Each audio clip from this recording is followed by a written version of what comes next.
អត់លោកម្ចាស់ឥឡូវលោកម្ចាស់កុំបង្អង់យូរលោកម្ចាស់យកសំណាញ់ដើរមកតាមខ្ញុំមកខ្ញុំនឹងនាំលោកម្ចាស់ទៅទីកន្លែងមួយដែលមានកំណប់ទ្រព្យមហាសាលធ្វើឲ្យលោកម្ចាស់បានសោយសុខពេញមួយជីវិតល្អ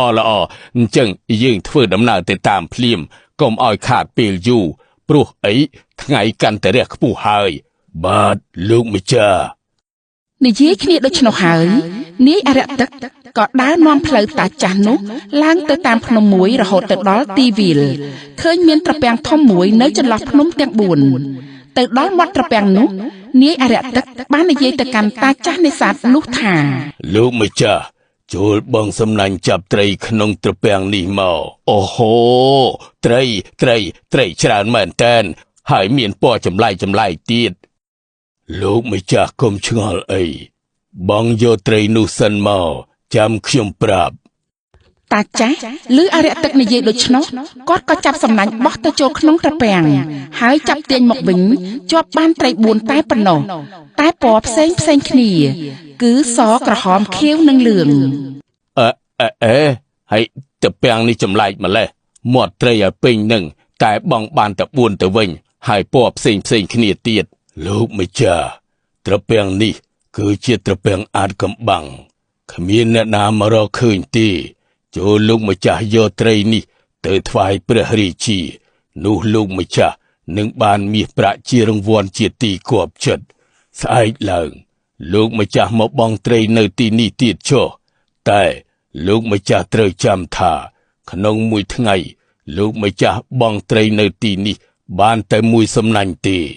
បើលោកម្ចាស់មិនស្ដាប់តាមសំដីខ្ញុំមុខជាថ្លោះធ្លោយជាមិនខានតែបើលោកម្ចាស់ជាមនុស្សគោរពពាក្យសច្ចៈធ្វើតាមសំដីខ្ញុំលោកម្ចាស់នឹងរស់នៅបានសោយសុខដោយសារត្រីក្នុងត្រពាំងនេះមនាលអរិយទឹកតាំងពីដើមមកយើងមិនដែលមានចិត្តលោភលន់ទេ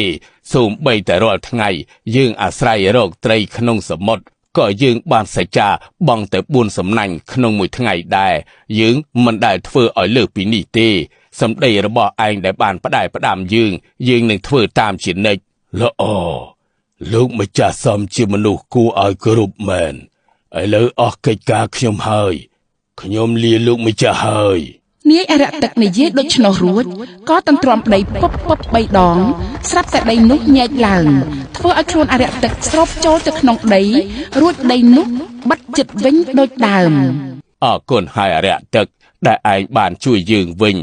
ក្រោយពេលដែលយើងបានជួយជីវិតឯងឲ្យរួចពីខ្លោងស្ពាន់នោះយើងបដិញ្ញាថានឹងធ្វើតាមបណ្ដាំរបស់ឯងមិនឲ្យធ្វេសប្រហែសឡើយ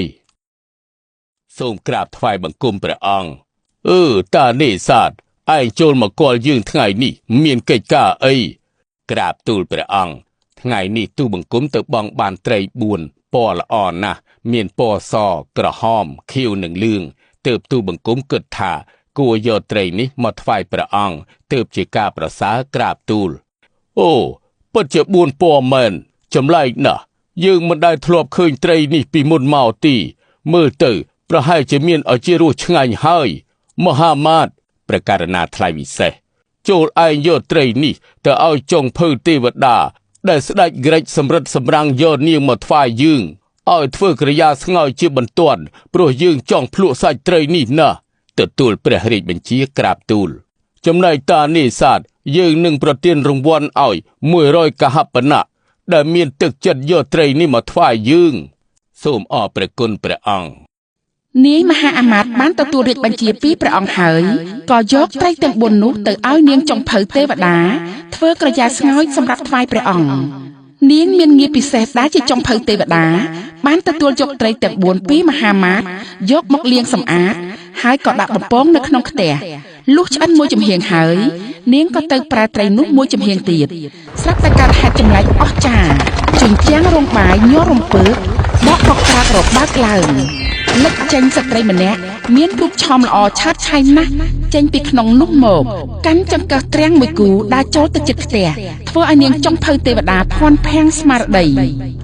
យព្រះអើយមានរឿងអីចេះមិនក៏សក់រងចុងភៅនេះក៏ក្រាករំពើបញ័រខ្លាំងម្ល៉េះអូយនាងជាណាមកពីណាមិនក៏ចេញពីជាយ៉ាងនេះបានកុំចង់ដឹងរឿងរបស់យើងមកសួរនាំព្រោះកិច្ចការរបស់យើងតែប៉ុណ្ណោះណែពួកមច្ឆាទាំងឡាយឯងកំពុងជាប់កិច្ចរវល់មែនទេយ៉ាងម៉េចបានជាមិនលឺតបនឹងយើងសួរថាពួកឯងកំពុងជាប់កិច្ចរវល់មែនទេបានកំពុងជាប់កិច្ចការមែនប៉ុន្តែបើម្ចាស់ថ្លៃចេញទៅពួកយើងក៏ចេញទៅដែរបើអ្នកសងបំណុលគេពួកយើងក៏សងបំណុលគេដែរ